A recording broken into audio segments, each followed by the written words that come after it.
who are here, led by the senior Kipchoge. With also the other one is also a legend. So maybe to be a legend, you have to be a Kipchoge. And all the protocols observed. Good morning. Good morning again.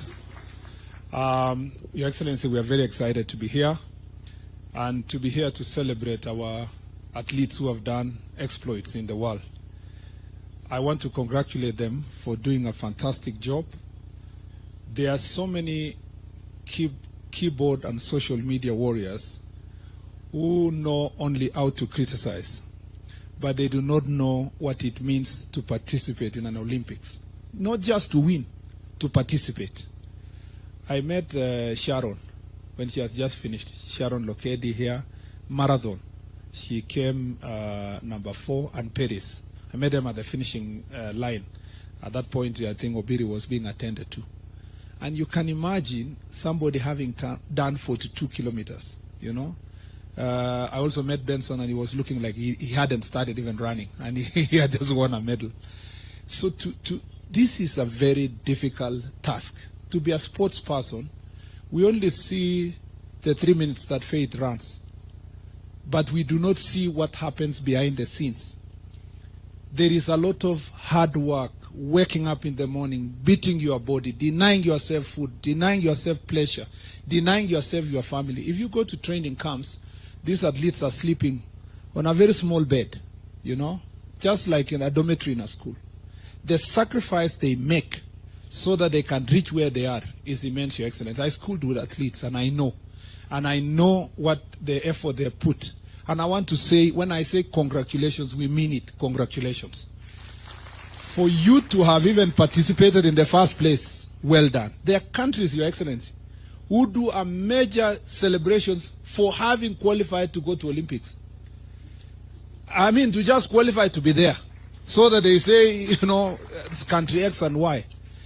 And for our country, I think for far too long, because of the part that was prepared by our athletes in the past, it's become so obvious we expect to reap even where sometimes we do not sow. And I think we want, as a government, as a ministry, to be more deliberate in supporting our athletes to make sure that when we come to celebrate like this, at least we can trace the path that we have supported them.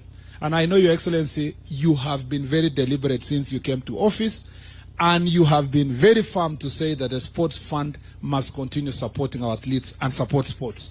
And we are going to continue that path. We are going to go to the grassroots. We are going to work with team. We will invite the private sector. We want as many players as possible to support our sportsmen. Your Excellency, the airtime we got for our anthem to be sung 4 times, you cannot buy that with any money in this country in terms of an advert. When I was in the streets of Paris with my peers, we tried to joke the last five kilometers to the end of the marathon. And I don't want to say what happened to the peers, but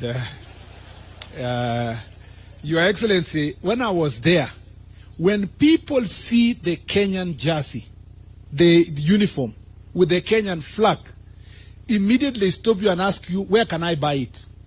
In fact, there was a shortage of this uniform in Paris. And I think if I was a private investor in Kenya, I would put my money on athletes. I would put my money even for them to wear a cap with a small branding of my company, because the airtime you get is incomparable. And I think this is the best. And I want to thank Brand Kenya for giving out these armbands. Every athlete in the world, the American sprinters, the Europeans, they were wearing that armband, Your Excellency. And they are gladly posting on social media, on TikTok. If you go to TikTok now, our flag is all over with world beaters and world record holders. So this is an opportunity for our country. This is an opportunity for us to market ourselves. It's an opportunity for us to grow Brand Kenya. I know many people will come to Kenya based on these athletes as tourists, and I think we have a great potential to make sure that athletics and sports is going to be a great thing for us. Your Excellency, going forward, you know we are only depending on runners. Other countries, why they are reaping so much gold, they have many other things. We don't understand why we don't have people who can just shoot. There was a Turkish guy who was just standing there. He doesn't even wear anything, and he's just, yeah. Even archery, we should be able to participate. And we know where the problem is, Your Excellency. It's in the leadership of the federations. Most of the federations are not organized. And as a ministry, we want to promise that the federation for swimming, for badminton, for these archeries and all this, we are going to call them, we organize them, we support them, so that in 4 years we have more disciplines participating in the next Olympics. We need to return the days of Wangila with boxing. You know, Your Excellency, we used to win medals in boxing and all these other areas. If we do so, I have confidence that if we prepare ourselves as president of NOC Said and our president for AK has spoken, in the next 4 years we will come back home with better medals. The last thing I'd like to say is that, Your Excellency, we thank you very much for being of great support, for following this team personally.